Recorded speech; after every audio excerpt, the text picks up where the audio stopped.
नमस्कार दोस्तों। भारत सरकार और रिजर्व बैंक ऑफ इंडिया दोनों ही मिलकर डी डॉलराइजेशन के पीछे हाथ धोकर पड़ गए हैं। आरबीआई ने हाल ही में रुपए में इंटरनेशनल ट्रेड की अनुमति दे दी है।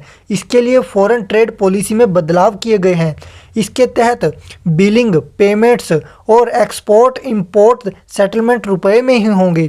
जैसे जैसे हम आगे बढ़ रहे हैं, सामने वाले देश हमको कमज़ोर करने के लिए, घुटनों पर लाने के लिए नए नए पैंतरे अपना रहे हैं।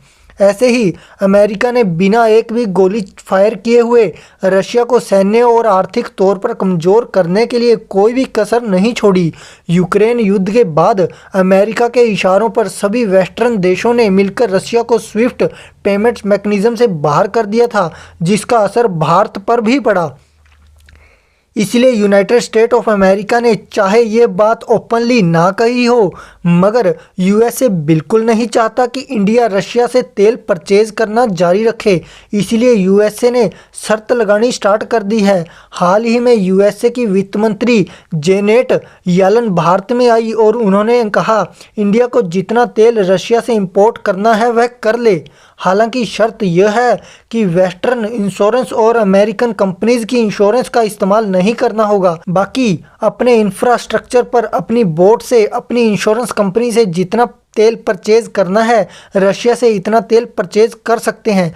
रशिया ने तो खैर अपना नुकसान होने से बचा लिया, क्योंकि उसके पास क्रूड ऑयल और गैस के जैसे प्रोडक्ट्स थे जिनके बिना रहा नहीं जा सकता। वरना अगर रशिया के पास यह सारी चीज़ें नहीं होती तो कोई भी वेस्टर्न या यूरोपियन देश उसके साथ ट्रेड नहीं कर रहा होता।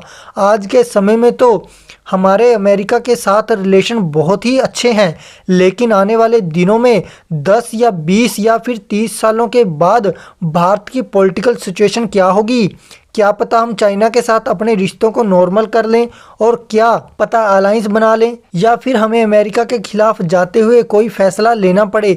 इंटरनेशनल पॉलिटिक्स आने वाले दिनों में कैसी होगी ये कोई नहीं जानता। इसीलिए भारत के लिए यह इम्पोर्टेंट होगा कि हम अमेरिका और वेस्टर्न देशों के ऊपर डिपेंडेंट ना रहें।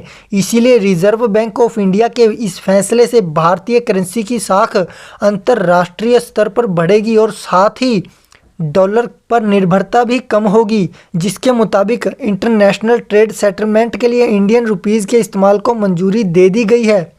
ये तो हमें पता है कि एक्सपोर्ट बढ़ाने से देश में डेवलपमेंट होती है तो इकोनॉमिक ग्रोथ बढ़ती है। ज़्यादा एक्सपोर्ट्स मतलब ज़्यादा मैन्युफैक्चरिंग, जिससे देश के अंदर ज़्यादा जॉब्स क्रिएट होती हैं।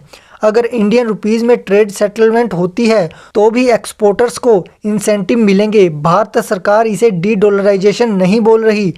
भारत बांग्लादेश के साथ लोकल करेंसी में ट्रेड कर रहा है। भारत सऊदी अरब के साथ भी रुपए में लेन देन पर विचार कर रहा है। भारत सरकार इसको इंटरनेशनलाइजेशन ऑफ इंडियन रुपीज़ कह रही है। मिनिस्ट्री ऑफ कॉमर्स का कहना है कि इंडियन रुपीज़ के इंटरनेशनलाइजेशन के पीछे कई सारी पॉलिसीज़ लगातार डेवलप की जा रही हैं ताकि इंडियन रुपीज़ में ट्रेड सेटलमेंट करने में कोई परेशानी ना हो।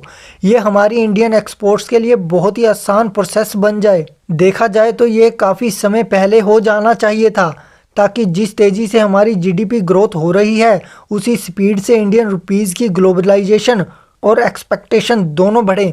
हम 5वीं सबसे बड़ी दुनिया की अर्थव्यवस्था हैं। इसके अलावा रूस और यूक्रेन के बाद भारत द्विपक्षीय मुद्रा में व्यापार करने की भी तैयारी में जुटा है। भारत यह कदम उठाता है तो इससे रुपए की अंतर्राष्ट्रीय स्तर पर पहचान बढ़ेगी और डॉलर कमज़ोर हो सकता है। भारत के अलावा अन्य देश भी डॉलर पर अपनी निर्भरता कम करने के लिए द्विपक्षीय मुद्रा में व्यापार करने की तैयारी में है। चीन तो पहले ही ब्राज़ील, रूस के साथ द्विपक्षीय मुद्रा में व्यापार कर भी रहा है। ऐसे में वो दिन दूर नहीं जब विश्व में डॉलर का दबदबा कम होगा। और दोस्तों, आप सभी का क्या मानना है डी डॉलराइजेशन को लेकर? अपने विचार कमेंट्स में ज़रूर बताना और इस चैनल को लाइक, शेयर और सब्सक्राइब करना मत भूलना।